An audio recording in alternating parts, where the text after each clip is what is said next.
তারিখ ১-২-০৭-২০19। ঢাকার মিরপুরে আমাদের তিনতলা বাসা। আমি, ছোট বোন নিশি আর মা একসঙ্গে থাকি। বাবা চাকরির কারণে বাইরে থাকেন। নিশি স্কুল থেকে ফেরার পরদিন সারাদিন টিভি দেখে আর আমি নিজের পড়াশোনায় ব্যস্ত থাকি। মা আমাদের সবকিছু সামলে নেন। তবে ইদানিং মাকে খুব অদ্ভুত আর চুপচাপ লাগছে। রাতে মা মাঝে মাঝে বলেন, তানিয়া, ঘরে একটা অদ্ভুত আওয়াজ হয়। রান্নাঘরের বাসনপত্র নড়েচড়ে ওঠে। মনে হয় কেউ হাঁটছে। তোর কি মনে হয় না কিছু অস্বাভাবিক? আমি সবসময় যুক্তি দিয়ে মাকে বোঝাই, মা, তুমি বেশি ভাবো। এটা তো ইঁদুরও করতে পারে। আর এসব আওয়াজ আমাদের কল্পনা। এই যুগে এসে এভাবে ভাবা উচিত না গি। মা আর কিছু বলেন না। শুধু মাথা নিচু করে চলে যান। তারিখ ১-০১-২-২০19। আজ বাসায় আমি আর নিশি। মা কয়েক ঘন্টার জন্য মিরপুরের অন্য প্রান্তে খালার বাসায় গেছেন। নিশি কিছুক্ষণ আগে কিচেনে গেছে আম্মুর রেখে যাওয়া কাস্টার্ড আনতে। আমি আমার রুমে মোবাইলে গান শুনছিলাম। হঠাৎ নিশি দৌড়ে এসে আমাকে জড়িয়ে ধরে হাঁপাতে শুরু করল। ওর কপাল ঘামে ভেজা, চোখে আতঙ্ক। আমি অবাক হয়ে জিজ্ঞেস করলাম, কি হলো? এভাবে দৌড়ে এলি কেন? ও ফিসফিস করে বলল, আপু, আমি কিচেনে গিয়ে দেখলাম আম্মু কাস্টার্ড কাটছেন। আমার ভ্রু কুঁচকে গেল। তুই কি বলছিস? আম্মু তো খালার বাসায়। ও তো ঘণ্টাখানেক আগেই বেরিয়েছে। দরজা নিজে বন্ধ করেছি আমি। নিশি গলার স্বর কাঁপিয়ে বলল, আমি ঠিক দেখেছি। আম্মু শাড়ি পরে কিচেনে দাঁড়িয়েছিলেন। আমাকে দেখে কিছু বললেন না, শুধু একভাবে তাকিয়ে থাকলেন। আমার পিঠে ঠান্ডা স্রোত বয়ে গেল। কিন্তু নিজের ভয় লুকিয়ে বললাম, তুই হয়তো ভুল দেখেছিস। আম্মু আসার প্রশ্নই ওঠে না গি। তুমি কোথায় মা? আমি জিজ্ঞেস করতেই কেঁপে কেঁপে উঠলাম। মা ধীর গলায় বললেন, আমি তো খালার বাসায় যাচ্ছি, রাস্তায় আছি। কেন? আমার হাত থেকে ফোনটা প্রায় পড়ে যাচ্ছিল। কিন্তু আমরা তো এইমাত্র রান্নাঘরে দেখলাম তুমি চা বানাচ্ছ। ফোনের ওপাশে কিছুক্ষণ চুপ থাকার পর মা বললেন, তানিয়া, দরজা বন্ধ করে দোয়া পড়ো। খবরদার বাইরে যাস না। আমি এখনই আসছি গি। আমি নিশিকে বললাম, আয়াতুল কুরসি পড়তে থাক। ভয় পাস না। মা আসছেন গি। আমরা দুজন কোরআনের আয়াত পড়তে লাগলাম। কিন্তু ভয় কিছুতেই কাটছিল না। নিশি কেঁদেই চলেছে। ঠিক তখন দরজায় টোকা পড়ল। তানিয়া, দরজা খোলতো। আমি, মা গি। মায়ের গলা। কিন্তু মা তো খালার বাসায়। তাহলে এই দরজার বাইরে কে? আমি নিশিকে জড়িয়ে ধরে কাঁপতে লাগলাম। নিশি ফিসফিস করে বলল, আপু, এটা মা না গি। ঠিক তখনই রান্নাঘর থেকে একরকম ঝনঝন শব্দ ভেসে এল। মনে হলো কিছু একটা পড়ে গেল। নিশি ভয়ে কেঁদে উঠল। আমি সাহস সঞ্চয় করে বললাম, চল দেখি রান্নাঘরে কি হচ্ছে। যদি তুই মিথ্যে বলিস, তবে তোকে কিন্তু মার খাবি গি। আমরা দুজনে আস্তে পায়ে রান্নাঘরের দিকে এগোলাম। রান্নাঘরের বাতি জ্বলছে। আমি সোজা দরজার সামনে দাঁড়িয়ে ভেতরে তাকালাম। যা দেখলাম তাতে আমার শ্বাস আটকে গেল। রান্নাঘরে মা দাঁড়িয়ে আছেন। তিনি গ্যাসের চুলায় চায়ের পানি গরম করছেন। মা আমাদের দিকে ফিরে মিষ্টি হেসে বললেন, তানিয়া, চা খাবি? আমার পা যেন জমে গেল। নিশি আমার হাত শক্ত করে ধরে আছে। আমি কোনো মতে বললাম, না মা, লাগবে না কি। তারপর নিশিকে নিয়ে সোজা রুমে চলে এলাম। দরজা বন্ধ করে দিলাম। নিশি এত ভয়ে কাঁপছিল যে কিছু বলার অবস্থায় ছিল না। আমি ফোন তুলে মাকে কল দিলাম। ৩ বার রিং হওয়ার পর মা ফোন ধরলেন। তুমি কোথায় মা? আমি জিজ্ঞেস করতেই কেঁপে কেঁপে উঠলাম।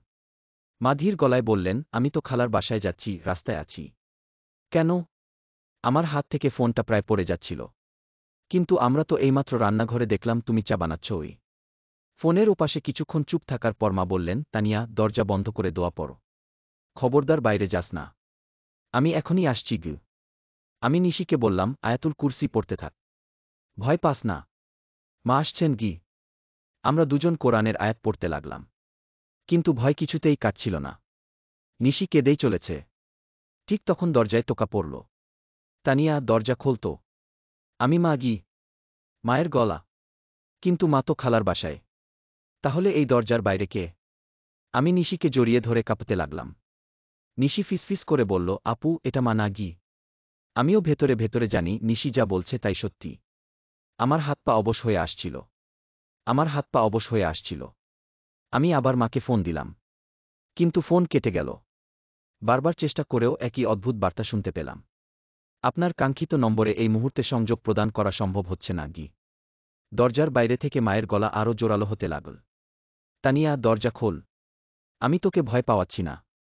দরজা খোল। আমি নিশিকে ইশারায় বোঝালাম চুপ থাকতে।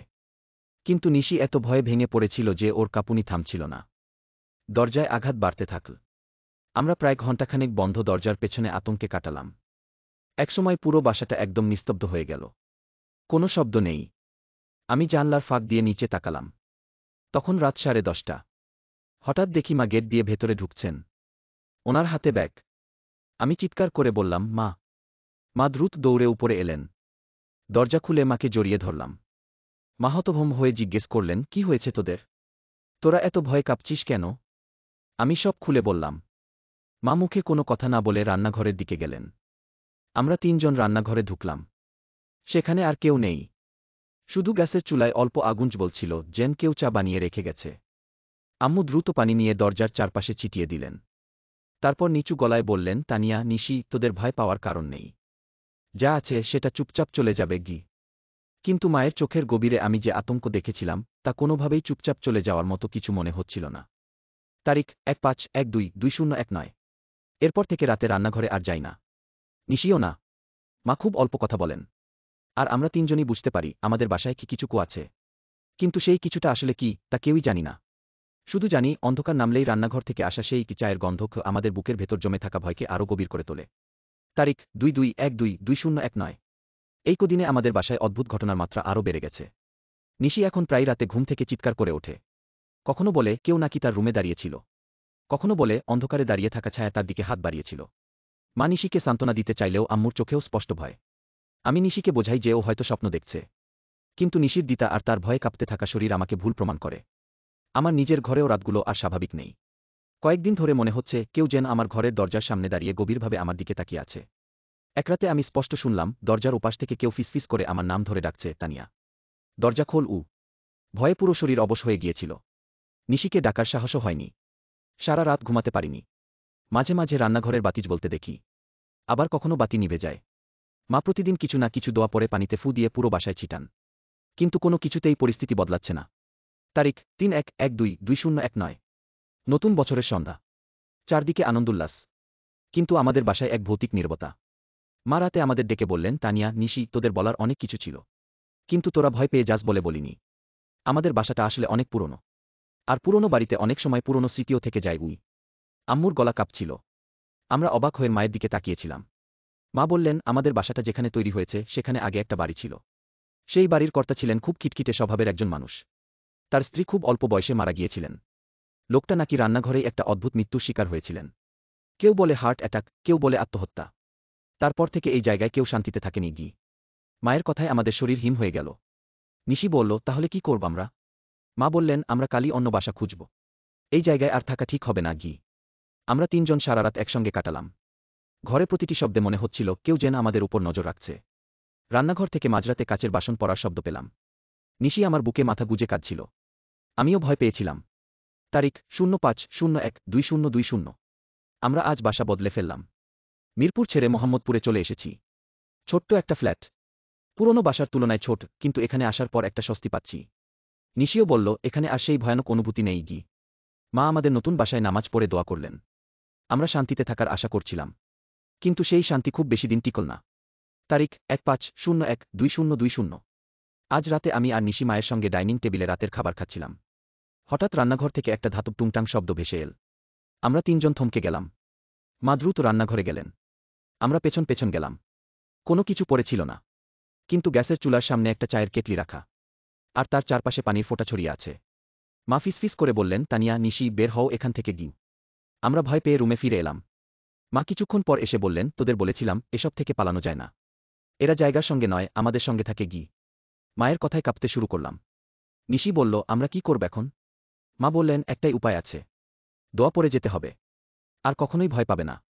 ভয় দেখানোই এদের সবচেয়ে বড় অস্ত্র। তারিখ ২০/০১/২০২০। আমাদের বাসায় প্রতিদিন কিছু না কিছু অদ্ভুত ঘটনা ঘটছে। রান্নাঘরে কিছু রেখে গেলে তা অন্য জায়গায় পাওয়া যায়। নিশি প্রায় ঘুম থেকে উঠে দেখছে দরজা কেউ খুলে রেখেছে। আম্মুর উপর একটা চাপা বিষণ্ণতা নেমে এসেছে। যেন তিনি আমাদের আড়ালে কিছু লুকাচ্ছেন। তবে আজ রাতে একটা ঘটনা ঘটল যা আমাকে স্তব্ধ করে দিয়েছে। আমি ঘুমিয়েছিলাম। নিশি পাশে। হঠাৎ অনুভব করলাম ঘরের বাতি জ্বলে উঠল। চোখ খুলে দেখি দরজার সামনে একটা ছায়া। একজন লম্বা মানুষ দাঁড়িয়ে আছে। আমি গলা শুকিয়ে যাচ্ছিল। নিশিকে জাগাতে গিয়ে দেখলাম নিশি শক্ত করে ঘুমাচ্ছে। ছায়াটি আমার দিকে এগিয়ে এলো।